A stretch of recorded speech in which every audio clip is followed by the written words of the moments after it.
ಇತ್ತೀಚಿನ ದಿನಗಳಲ್ಲಿ ಅಪಘಾತಗಳು ಸಂಭವಿಸಿ ವಾಹನ ಸವಾರರು ಸಾವು ನೋವಿನಲ್ಲಿ ಜೀವನ ನಡೆಸುವಂತಾಗಿದೆ.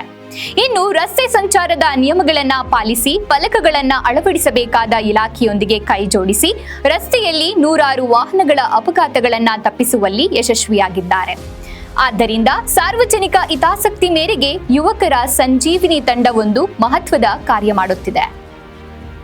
ರಸ್ತೆ ಅಪಘಾತವು ನಡೆದು ಸ್ಥಳದಲ್ಲೇ ಇಬ್ಬರು ಮೃತಪಟ್ಟಿದ್ದರೂ ಮೊದಲೇ ಜಿಲ್ಲಾ ಪೊಲೀಸ್ ಆದೇಶದ ಮೇರೆಗೆ ಈ ಸ್ಥಳದಲ್ಲಿ ಇಂದು ಸಂಜೀವಿನಿ ಸದಸ್ಯರ ಗಮನಕ್ಕೆ ಬಂದ ಕೂಡಲೇ ಜಾಗೃತಿ ಫಲಕಗಳು ಹಾಗೂ ರಸ್ತೆಯಲ್ಲಿ ಹಂಸ್ ಹಾಕುವುದರ ಮುಖಾಂತರ ವಾಹನ ಸವಾರರನ್ನ ನಿಧಾನವಾಗಿ ಚಲಿಸುವಂತೆ ಮಾಡಿದ್ದು ಹಾಗೂ ಇಂತಹ ಘಟನೆಗಳು ನಡೆಯದಂತೆ ಸಂಜೀವಿನಿ ಸದಸ್ಯರು ತಡೆಯುವಲ್ಲಿ ಯಶಸ್ವಿಯಾಗಿದ್ದಾರೆ.